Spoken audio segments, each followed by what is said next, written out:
polar vortex. My son was very excited. Thought we were going to get snow. Nothing. No snow. Nothing.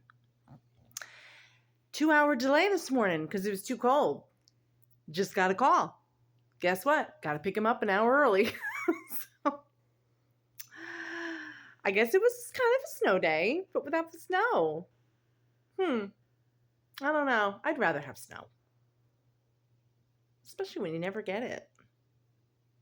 It's like changes things up. Anyway, if you had snow, I hope you're safe.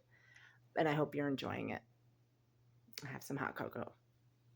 Lord knows. And maybe like sneak something in there, for yourself, of course. Not for the kiddos. All right. Enjoy the snow.